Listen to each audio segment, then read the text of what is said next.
Hello students, कैसे हो आप सभी। फाइनली मैं आ चुका हूं और आप सभी को मैं देखा इतने सारे कमेंट कर रहे थे कि भैया अर्धवार्षिक परीक्षा हमारा हाफ ईयरली एग्जाम चल रहा है और इसका पेपर ला दो। तो फाइनली आपके सामने है अर्धवार्षिक परीक्षा का पेपर जो कि पूरा सॉल्व कराऊंगा। वीडियो को पूरा एंड तक देखना, एकदम तगड़े तरीके से सारी चीज़ें बताऊंगा। आपको दिखा देता हूँ क्या है। देखो, अर्धवार्षिक परीक्षा 2024-25 के लिए कक्षा 10 विषय हिंदी, कक्षा 10 विषय हिंदी, हिंदी सब्जेक्ट का होने वाला है। यहाँ से तो आपको पता लग गया कि हाँ भैया हिंदी सब्जेक्ट का बताऊंगा आपको। एक बार थोड़ा आप कमेंट कर देना कि किस दिन आपका पेपर है, हिंदी का पेपर किस तारीख को है। जैसे आज मान लो 21 अक्टूबर है तो आपका कब है, 22 अक्टूबर को है या फिर 23 को है या फिर 24 को है। इसको ना थोड़ा एक बार कमेंट कर देना, इससे क्या होगा मैं जान पाऊंगा कि आपका एग्जाम कब है। अच्छा चलो ऐसे कमेंट करना, अपना सारे सब्जेक्ट का लिख देना कि आपका हिंदी का किस दिन है, ठीक है, या फिर आपका इंग्लिश का किस दिन है, या फिर मैथ का किस दिन है, या फिर साइंस। सारे सब्जेक्ट का ऐसे लिख देना, जैसे हिंदी, इंग्लिश, मैथ, साइंस, इन सब का किस किस दिन आपका पेपर है। जैसे हिंदी का मान लो आपका होगा 23 अक्टूबर, इसका होगा 24, फिर 26, 27, मतलब क्या है ये तो मैं एग्जांपल ले रहा हूँ। आपका जिस दिन पेपर होगा इसको लिख देना। इससे क्या होगा ना, मुझे पता लग जाएगा कि आपका पेपर कब है और उस हिसाब से थोड़ा अच्छे तरीके से और मैं करवा पाऊंगा आपकी तैयारी। और मुझे ये भी पता लग जाएगा कि आपके पेपर में कितने दिन बचे हैं और इतने दिनों में मुझे क्या क्या टॉपिक पढ़ाने हैं। तो मेरे लिए भी थोड़ा आसान हो जाएगा और आपके लिए तो आसान मैं कर ही दे रहा हूँ ये सारे क्वेश्चन बताकर। तो चलो शुरू करते हैं। ये याद रखना, ये लिख देना, ठीक। चाहे तो आप लोग कमेंट कर दो, मैं देख रहा हूँ आप सभी कमेंट कर दो तब तक, ठीक। तब तक आप सभी कमेंट कर दो, बाकी मैं देखता हूँ। अब देखो यहाँ से शुरू करेंगे, बिल्कुल आपको चिंता नहीं करनी, ठीक। यहाँ से शुरू करेंगे। समय 3 घंटे 30 मिनट, 3 घंटे 30 मिनट है, 3 घंटे 15 मिनट का समय रहेगा। मिस प्रिंट हुआ है। समय क्या रहेगा ना दोस्तों, देखो 3 घंटे 15 मिनट का समय मिलेगा और उसके बाद जो पूर्णांक होगा, कितने नंबर का आखिर पेपर आएगा, तो जो पेपर रहेगा ना वह 70 नंबर का आता है। कितने नंबर का आता है, 70 मार्क का अपना पेपर आता है। अब इसके बाद देखो कुछ निर्देश भी तो दिए रहेंगे कि आखिर क्या क्या निर्देश है। कुछ चीज़ें आपको पेपर में करनी है, कुछ नहीं करनी है। नकल वगैरह नहीं करनी, क्योंकि मैं ऐसे ही आपको इतना बढ़िया कंटेंट दे रहा हूँ कि नकल की तो कोई ज़रूरत ही नहीं पड़ेगी, है ना। इतना आपको पता होना चाहिए कि यहाँ पे सबसे बेस्ट कंटेंट मिलता है। देखो निर्देश देख लेते हैं। प्रारंभ के 15 मिनट परीक्षार्थियों को प्रश्न पत्र पढ़ने के लिए निर्धारित किए गए कि शुरुआत के जो 15 मिनट है उसमें आपको पेपर पढ़ना है। ये जो पेपर दिया है ना, बस यही पढ़ना है, ठीक है। अब इसके बाद फर्स्ट, सेकेंड, थर्ड जो कुछ है पढ़ लेना, बाकी मैं थोड़ा पढ़ देता हूँ। खंड आ में प्रश्न बहुविकल्पीय है जिसमें 4 उत्तर विकल्प दिए गए हैं। सही विकल्प को चुनकर अपनी उत्तर पुस्तिका में लिखिए। बस सिंपल सी बात है कि खंड आ में क्या है, 20 नंबर के बहुविकल्पी रहेंगे, 20 ऑब्जेक्टिव। सब कुछ अभी मैं सॉल्व कराऊंगा, बिल्कुल भी आप लोगों को चिंता नहीं करनी कि आखिर ये जो क्वेश्चंस आएंगे इनका हल कहाँ मिलेगा, सब यहीं पर मिलेगा। उसका सेकंड नंबर है खंड बा में वर्णनात्मक प्रश्न है। खंड बा में क्या है, वर्णनात्मक प्रश्न है। थर्ड नंबर है प्रत्येक खंड के सभी प्रश्न एक साथ करना आवश्यक है।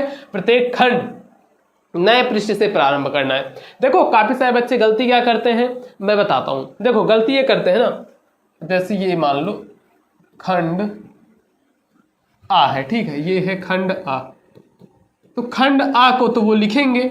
अब मान लो यहाँ पे इनका पेज खत्म होता है, यहाँ तक आया तो यहीं पे अब खंड बा भी शुरू कर देंगे, यहीं से खंड बा। तो इस तरीके से नहीं करना है। हमेशा जब भी एक नया खंड प्रारंभ होगा वो एक नए पेज से शुरू होगा, इतना आपको समझ के रखना है, ठीक। तो वो हमेशा कहाँ शुरू होगा, एक नए पेज से शुरू होगा। फिर बाकी ये सारी चीजें हैं। अब चलो ऊपर बढ़ जाते हैं। ऊपर बढ़ेंगे खंड आ वस्तुनिष्ठ प्रश्न, जो कि बहुविकल्पीय प्रश्नों का है। इसमें आपके बहुविकल्पीय प्रश्न है, ऑब्जेक्टिव क्वेश्चंस है। ऑब्जेक्टिव क्वेश्चन जिसे हम एमसीक्यू क्वेश्चंस भी बोलते हैं, एमसीक्यू क्वेश्चन भी कहते हैं। तो चलो यहाँ पे हम देख लेते हैं पहला क्वेश्चन। तो अपना जो पहला क्वेश्चन है कि उपन्यास भूले बिसरे चित्र के लेखक हैं। उपन्यास है अपना भूले बिसरे चित्र, इसके लेखक कौन है, इसके लेखक पूछ रहा है, इसके लेखक बताने कौन है। 4 ऑप्शन आपके सामने यहाँ पे दिए गए हैं। देखो पहला ऑप्शन है प्रेमचंद, दूसरा है भगवती चरण वर्मा, फिर है यशपाल, वृंदावन लाल वर्मा। बताओ इनमें से क्या हो जाएगा। क्या हो जाएगा, भूले बिसरे चित्र के लेखक हैं। तो भूले बिसरे चित्र के लेखक कौन है, भगवती चरण वर्मा, यही है। इन पर टिक लगा देंगे, ये भगवती चरण वर्मा, ठीक, इन पर बिल्कुल टिक लगा देंगे। सारे बच्चे नोट कर लो, ये वाला होगा। फिर बढ़ते हैं अपने नेक्स्ट क्वेश्चन पे। नेक्स्ट क्वेश्चन हमारा सेकंड नंबर, शुक्लोत्तर युग क्या है, इधर से मैं थोड़ा बताता हूँ ना।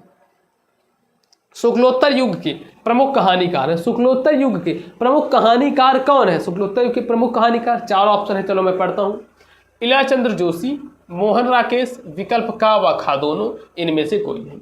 बताओ जल्दी से बताओ कि शुक्लोत्तर युग के प्रमुख कहानीकार कौन हो जाएंगे। शुक्लोत्तर युग के प्रमुख कहानीकार कौन है, इलाचंद्र जोशी भी हैं और मोहन राकेश भी हैं। अब देखो अगर ये दोनों हैं तो दोनों के लिए भी एक ऑप्शन दिया गया है, जो कि ऑप्शन कौन सा है, ये वाला ऑप्शन है, विकल्प का और खा दोनों, ठीक, ये वाला ऑप्शन है। तो इस ऑप्शन को हम यहाँ पे टिक लगा दिया कि विकल्प का और खा दोनों ही हो जाएगा, दोनों ही भैया अपना सही रहेगा, ठीक।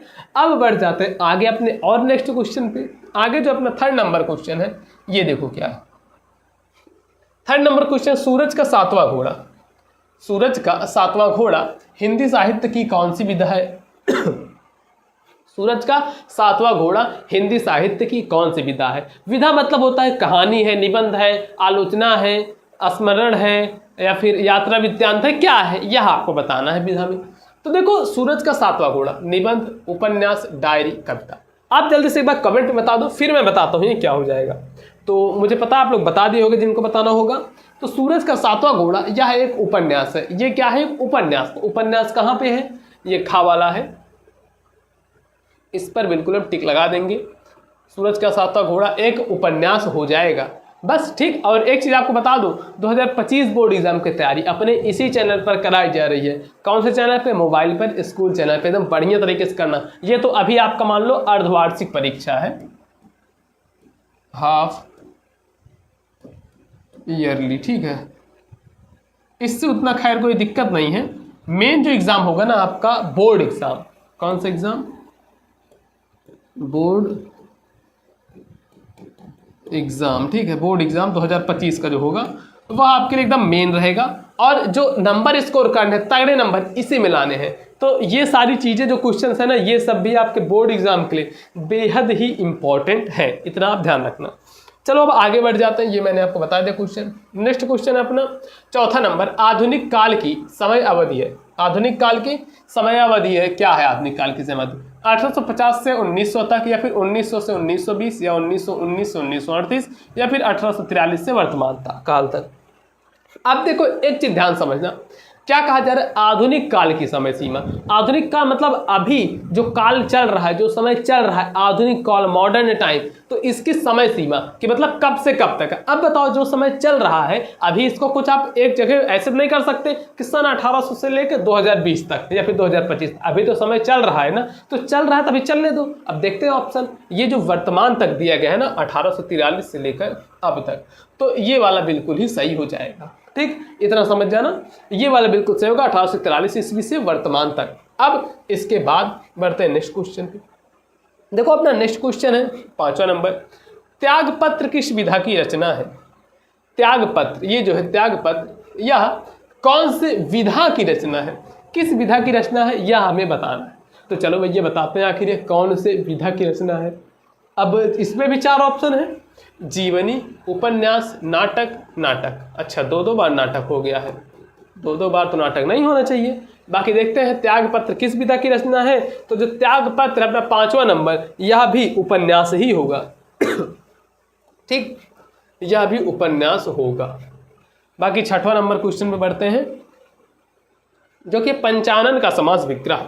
समास विग्रह करना है, और किसका समास विग्रह करना है, पंचानन का। किसका करना है, पंचानन का समास विग्रह करना है। तो चलो कर लेते हैं, इसका क्या होगा, पंचानन, 5 सिरों का समाहार, 5 पात्रों का समाहार, 5 पल्लवों का समाहार, 5 तत्वों का समाहार।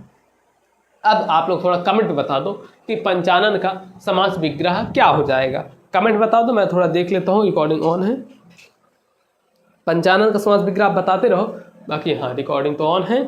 चलो हम आगे बढ़ते हैं, यहाँ पे जो हो जाएगा 6वां का 5 सिरों का समाहार। 5 सिरों का समाहार ये वाला, ठीक। मैं देखा 10 मिनट रिकॉर्डिंग हो चुकी, थोड़ा और जल्दी जल्दी करते हैं। हाँ उसके बाद अपना नेक्स्ट क्वेश्चन है सुहाग शब्द का तत्सम रूप। अब इसका तत्सम रूप पूछा जा रहा है, स्वामी, सुहागा, सौभाग्य, दुर्भाग्य, इसमें कौन सा हो जाएगा? तो इसमें जाहिर सी बात है ये सौभाग्य होगा। ठीक, मैं 10 क्वेश्चन तो थोड़ा जल्दी जल्दी कर देता हूँ, फिर आराम से एकदम बढ़िया समझाते चलूँगा, ठीक है ना।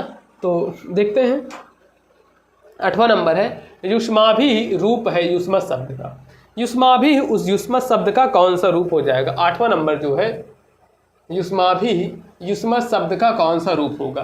तृतीया विभक्ति बहुवचन, पंचमी विभक्ति बहुवचन, सप्तमी विभक्ति द्विवचन, द्वितीया विभक्ति एक वचन।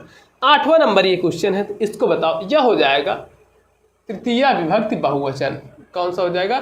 तृतीया विभक्ति बहुवचन। इसको हम एकदम सही, एकदम करेक्ट आंसर लगा देंगे। ठीक, इतना समझ गए। अब आगे बढ़ जाते हैं। अब चलो भैया आगे बढ़ते हैं अपना 9वां नंबर क्वेश्चन। जो अपना 9वां नंबर क्वेश्चन है, निम्नलिखित में मिश्र वाक्य है। अब बताओ इसमें से मिश्र वाक्य कौन सा हो जाएगा? अवन आई और पढ़ने बैठ गई, बच्चे दूध पीकर सो गए, अध्यापक के सामने सब शांत रहते हैं, जो झूठ बोलते हैं उन पर विश्वास मत करो। तो बताओ इसमें से कौन सा हो जाएगा? थोड़ी तबीयत खराब है क्योंकि आपको पता है 5-6 दिन बाहर से होके आया हूँ, इस वजह से, बाकी अभी पढ़ा रहा हूँ, कोई दिक्कत नहीं, आप लोग बस अच्छे से देखते रहो। ठीक, तो बताओ 9वें का क्या हो जाएगा? इन चारों ऑप्शंस में से कौन सा ऑप्शन सही होगा 9वें में? जल्दी आप लोग बताओ। 9वें का हो गया घा वाला, जो झूठ बोलते हैं उन पर विश्वास मत करो। ठीक है, फिर आगे बढ़ जाते हैं। आगे अपना 10वां नंबर, अध्यापक द्वारा कक्षा का जायजा लिया गया। वाक्य में वाच्य प्रयुक्त है। बताओ अध्यापक द्वारा कक्षा का जायजा लिया गया, कृत्यवाच्य, कर्मवाच्य, भाववाच्य, कारणवाच्य। बताओ इसमें क्या हो जाएगा? 10वां नंबर का क्या हो जाएगा इसमें? तो इसमें कर्मवाच्य, एक कर्म किया गया है। कर्म क्या किया गया है कि जो अध्यापक था उसके द्वारा एक कर्म किया गया है। वो कर्म ये था कि क्लासरूम जो होती है ना, जो क्लासरूम होती है उसका जायजा लिया गया। यहाँ पे देखो अध्यापक द्वारा कक्षा का जायजा लिया गया, तो क्या किया गया? कर्म किया गया है, कार्य किया गया है। फिर 11 नंबर क्वेश्चन है। 11 नंबर क्वेश्चन क्या है? तो देखो मन की कोमलता अक्सर चोट खा जाती है। मन की कोमलता अक्सर चोट खा जाती है, तो ये इसमें क्या होगा? भाव, संज्ञा, स्त्रीलिंग, वचन, ये सब देखो। आप ऑप्शन पढ़ लो, ऑप्शन पढ़ लो, फिर मुझे बताओ क्या हो जाएगा। इसको तब तक मैं निकाल देता हूँ। बताओ ये कौन सा हो जाएगा? 11 नंबर का। 11 नंबर का जल्दी से बताओ कौन सा होगा? तो ये होगा भाववाचक संज्ञा, स्त्रीलिंग, एक वचन, कर्म, कारण। ठीक, फिर है अपना 12 नंबर का क्वेश्चन, लहरों के राजहंस के लेखक का नाम है। लहरों के राजहंस, लहरों के राजहंस, इसके लेखक का क्या नाम हो जाएगा? यह बताना है। लहरों के राजहंस के लेखक का क्या नाम होगा ये बताना है। तो चलो देखते हैं। 4-5 ऑप्शन है, मोहन राकेश, प्रेमघन, गुलाब राय, रामधारी सिंह दिनकर। बताओ इसमें से क्या होगा? 12वें का कौन सा हो जाएगा? 12वें का जो होगा प्रेमघन। ठीक, अब इसके बाद आगे बढ़ते हैं। नेक्स्ट क्वेश्चन है 13 नंबर क्वेश्चन, निम्न में से प्रयोगवाद की 2 प्रमुख विशेषताएं कौन सी हैं? 13 नंबर जो क्वेश्चन है वह कौन सा हो जाएगा? इसमें बताओ निम्न में से प्रयोगवाद की 2 प्रमुख विशेषता। अब इसमें पूछा जा रहा है 2 प्रमुख विशेषताएं। आप कहोगे भैया ऑप्शन तो एक ही लगाने का आता है, तो आपके जो पेपर में आएगा ना उसमें एक ही लगाए रहेगा, या फिर अगर मान लो 2 रहेगा भी, जैसे मान लो ये 2 रहेगा तो क्या लिया रहेगा? जैसे का व ग दोनों। ठीक है, ऐसे लिखा रहेगा, तो इतना आप समझ जाना। बाकी चलो यहाँ से हम करते हैं। निम्न में से प्रयोगवाद की 2 प्रमुख विशेषताएं बतानी है। 2 प्रमुख विशेषताएं देखो कौन कौन सी हो जाएंगी। तो सबसे जो पहली विशेषता होगी 13 नंबर क्वेश्चन की, वो होगी घोर वैधता, ये वाली हो जाएगी। ठीक, अब उसके बाद जो अपनी नेक्स्ट होगी वह होगी नारी के प्रति परिवर्तित दृष्टिकोण, ये वाली, तो ये बिल्कुल सही हो जाएगा। अब इसके बाद आता है अपना 14 नंबर क्वेश्चन, साकेत महाकाव्य की रचना किसने की? सबसे ज्यादा इंपॉर्टेंट क्वेश्चन है। ठीक है, साकेत महाकाव्य की रचना आखिर किसने की? बहुत ही ज्यादा महत्वपूर्ण क्वेश्चन है, इसको एकदम बढ़िया तरीके से तैयार कर लेना जितने भी स्टूडेंट देख रहे होंगे। तो देखो साकेत महाकाव्य की रचना किसने की है? 14 नंबर क्वेश्चन। तो ये किया है मैथिली शरण गुप्त ने। तो कहाँ गए? ये है मैथिली शरण गुप्त जी।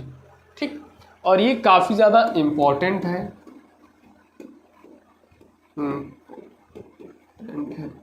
और किस लिए इंपॉर्टेंट है? आपके 2025 बोर्ड एग्जाम के लिए, ठीक है। आपके 2025 बोर्ड एग्जाम के लिए बेहद ही महत्वपूर्ण है, तो इसको बढ़िया सब लोग तैयार करना। और एक चीज़, हाँ, वीडियो को लाइक कर दो, जितने भी बच्चे अभी तक जुड़े हुए हो एक बार थोड़ा वीडियो को लाइक करके बता देना कि हाँ मैं अभी तक वीडियो देख रहा हूँ, क्योंकि काफ़ी सारे बच्चे होते हैं शुरू में देखेंगे 2 मिनट 4 मिनट 5 मिनट फिर चले जाएंगे, तो इसी वजह से वो अच्छे मार्क नहीं ला पाते। लेकिन आप लोग ही हो जो कि पूरा वीडियो देखोगे तो अच्छे मार्क्स ला पाओगे, मुझे पता है। अब आगे बढ़ते हैं 15 नंबर क्वेश्चन पर। तो देखो 15 नंबर जो अपना यहाँ पे क्वेश्चन है वो क्या है, यह है प्रगतिवादी युग की 2 प्रवृत्तियां विशेषताएं कौन सी हैं। प्रगतिवादी युग की 2 प्रवृत्तियां यानी कि विशेषताएं कौन सी हो जाएंगी। पहली है सौंदर्य भावना, करुण और नैराश्य की भावना, मानवतावादी प्रवृत्ति, विद्रोह एवं क्रांति की भावना। तो इसको बताओ 15 नंबर क्वेश्चन का कौन सा हो जाएगा। 15 नंबर क्वेश्चन होगा ये जो मानवतावादी प्रवृत्ति है ये हो जाएगा, क्योंकि 2 पूछा है। और दूसरा जो बनेगा वह होगा नारी के प्रति परिवर्तित दृष्टिकोण, नहीं वो वाला दूसरे में था, ये हो जाएगा विद्रोह एवं क्रांति की भावना। हाँ, तो ये ध्यान रखना, ये दोनों बिल्कुल ही सही हो जाएंगे, ये दोनों एग्जैक्ट सही हो जाएंगे, ठीक। अब इसके बाद 16 नंबर क्वेश्चन बढ़ते हैं। तो देखो 16 नंबर क्वेश्चन क्या है तो 16 नंबर क्वेश्चन ये है, निम्नलिखित में से शुक्लोत्तर युग के लेखक कौन है। इसमें से शुक्लोत्तर युग के लेखक कौन हो जाएंगे ये बताना है। वासुदेव शरण अग्रवाल, प्रताप नारायण मिश्र, किशोरी लाल गोस्वामी, श्याम सुंदर दास। बताओ इसमें से शुक्लोत्तर युग के लेखक कौन होंगे, कौन शुक्लोत्तर युग के लेखक होंगे ये बताना है। तो चलो आ जाते हैं अपना 16 नंबर क्वेश्चन को देखते हैं। वासुदेव शरण अग्रवाल, प्रताप नारायण मिश्र, किशोरी लाल गोस्वामी। तो इसका जो सही उत्तर होगा वह वासुदेव शरण अग्रवाल जी हो जाएंगे, ये बिल्कुल ही सही लगा। 16वें का वाला हो जाएगा वासुदेव शरण अग्रवाल। फिर देखो अब 17 नंबर क्वेश्चन है, और यह 17 नंबर क्वेश्चन क्या है, यह है पानी में चंदा और चांद पर आदमी के लेखक कौन है।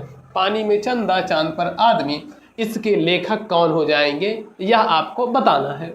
तो देखते हैं इसके लेखक रामचंद्र शुक्ल, जयप्रकाश भारती, डॉक्टर राजेंद्र प्रसाद, जयशंकर प्रसाद। इसमें से बताओ क्या होगा। पानी में चंदा चांद पर आदमी, इसके लेखक कौन होंगे। तो जल्दी थोड़ा बता दो, थोड़ा टाइम दियो आपको 2-4 सेकंड का, तब तक बताओ तो फिर मैं तो बताऊंगा ही आपको, है ना।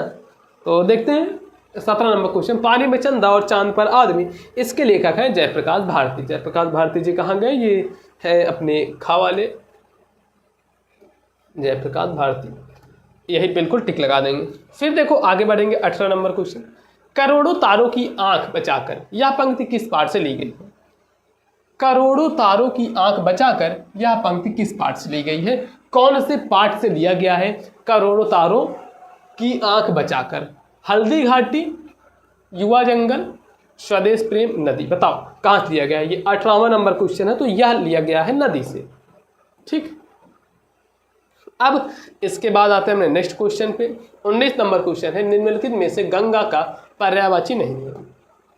अब इनमें से गंगा का पर्यायवाची नहीं है कौन सा, भागीरथी, कालिंदी, सरिता या फिर देव नदी। तो बताओ निम्नलिखित में से गंगा का पर्यायवाची कौन सा नहीं होगा। गंगा का पर्यायवाची भागीरथी, कालिंदी, सुरसरिता, देव नदी।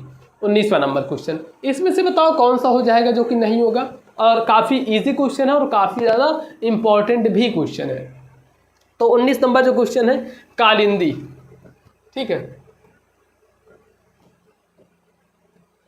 ये वाला बिल्कुल ही सही हो जाएगा। अब आगे बढ़ेंगे अपने 20वें नंबर क्वेश्चन पे, और मैं देख लेता हूँ रिकॉर्डिंग चल रही है। अच्छा चलो 19 मिनट कंप्लीट भी होने वाले हैं बाकी। अब बढ़ते हैं अपने आगे नेक्स्ट क्वेश्चन पे 20वां नंबर, तद जो कि नपुंसक लिंग शब्द का चतुर्थी विभक्ति एक वचन का रूप है। चतुर्थी विभक्ति एक वचन का रूप बताना है। तदत, तस्या, तेसाम, तस्मय, ये तस्मय बिल्कुल ही सही हो जाएगा, ठीक है। 20वें का घ वाला तस्मय, यही वाला बिल्कुल सही रहेगा। चलो मैं इसको बता दिया। तो रुको यहाँ पे इसको थोड़ा ऊपर करता हूँ। मैंने टोटल 20 ऑब्जेक्टिव क्वेश्चन बताए जो कि काफ़ी ज़्यादा इंपॉर्टेंट है आपके बोर्ड एग्जाम के लिए और अर्धवार्षिक परीक्षा के लिए भी इंपॉर्टेंट है। लेकिन एक चीज़ आप समझना, जो कि कोई भी टीचर आपको यह नहीं बताता, जितने भी ऑनलाइन टीचर पढ़ाते हैं, कि यूपी में टोटल 7 पेपर आते हैं जो सेट होते हैं ना। मैं इसको थोड़ा आपको समझा देता हूँ, जो अभी तक देख रहा होगा वही समझ पाएगा। तो सेट होता है पेपर का, वह 7 सेट होता है, ठीक। अब जैसे आपके स्कूल में अलग पेपर आ सकता है, किसी दूसरे स्कूल में अलग, किसी तीसरे में अलग, चौथे में अलग, पांचवें में अलग, छठवें में अलग, सातवें में अलग, तो इस तरीके से सात पेपर होते हैं। अब इन सातों पेपर में से कौन सा आपके पास आ जाए यह आपको नहीं पता है, तो इसलिए आप अपने जिले का नाम और स्कूल थोड़ा कमेंट कर देना और उस हिसाब से मैं आपको बता दूंगा। बाकी ये पेपर पढ़े हो तो ऐसे करके मैं 4 से 5 पेपर और लाऊंगा, उनको भी पढ़ लेना, जो कि आपके लिए काफ़ी ज़्यादा बेस्ट रहेगा। ठीक, फिर बढ़ेंगे अब आगे, जो रहेगा अपना खंड बा वर्णनात्मक प्रश्न। वर्णनात्मक प्रश्न तो मैं आपको दिखा दूंगा, बुक से भी आप आराम से पढ़ सकते हो, नहीं तो मुझे पता है आप लोग अच्छे से जानते होगे जो जो मैं बताऊंगा। चलो मैं इसमें से कुछ क्वेश्चंस आपको ये दिखा देता हूँ। जैसे देखो यहाँ पे 21 नंबर क्वेश्चन है गद्यांश वाला, तो देख लो गद्यांश से मित्रता पाठ का है, चाहो तो स्क्रीनशॉट ले सकते हो, नहीं तो ऐसे देख लो, ये वाला है। ठीक, अब इसके बाद मित्रता के ही है। फिर कुसंग का ज्वर, ये वाला काफ़ी इंपॉर्टेंट, जो कुसंग का ज्वर सबसे भयानक होता है, ये वाला जो पैराग्राफ है ना बहुत इंपॉर्टेंट है, मतलब बहुत ज़्यादा ही इंपॉर्टेंट है आपके बोर्ड एग्ज़ाम के लिए। फिर चलो आगे बढ़ते हैं। अब आगे है अपना ये देखो, ये सब इसी के हैं। फिर आ जाएगा अपना पद्यांश का, इसका स्क्रीनशॉट ले लेना।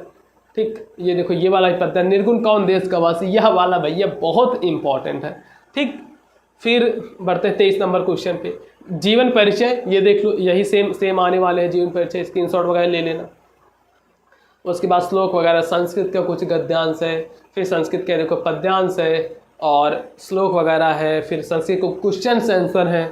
और उसके बाद ये देखो ये क्या है, अब इसमें ना एक ये ध्यान रखना, शुल्क मुक्ति का आता है, ये भी याद करके जाना। शुल्क मुक्ति और छात्रवृत्ति जो रहती है, शुल्क मुक्त और छात्रवृत्ति, ये एकदम तैयार करके जाना, ये भी काफ़ी इंपॉर्टेंट है। फिर 26 नंबर क्वेश्चन ये है। ठीक, ये ऐसे, फिर 27 नंबर और फिर ये लास्ट में आ जाएगा ये सब, बस खत्म। उसके बाद ये तो आंसर थे इसके, बाकी हाँ इतने ही टोटल क्वेश्चन हैं। और ये जितने भी क्वेश्चंस हैं ना सारे ही बहुत ज़्यादा इंपॉर्टेंट हैं, जितने मैं आपको दिखाया हूँ सारे क्वेश्चन बहुत इंपॉर्टेंट हैं, तो अच्छे से तैयार कर लेना। अगर इन क्वेश्चंस को आप तैयार कर लोगे तो आपके बोर्ड एग्जाम में काफ़ी अच्छे नंबर आएंगे। बाकी आप मुझे अगर इंस्टा पे नहीं फॉलो किए हो तो इंस्टा पे भी फॉलो कर सकते हो, जहाँ पे अपने 3 लाख प्लस फॉलोअर्स हो चुके हैं, जिसकी लिंक डिस्क्रिप्शन बॉक्स में मैं दे दूँगा। ठीक है, बाकी चाहो क्लास 10th वाले जितने हैं कोर्स अपना ले सकते हो, बैच ज्वाइन कर सकते हो, अभी बहुत सस्ते प्राइस में मिल रहा है आपको, तो वो कर सकते हो। बाकी वीडियो देखने के बहुत बहुत धन्यवाद। ऐसी वीडियो आपको इस चैनल पर मिलती रहेंगी, तो आप लोग बने रहो, सब्सक्राइब कर लो चैनल को।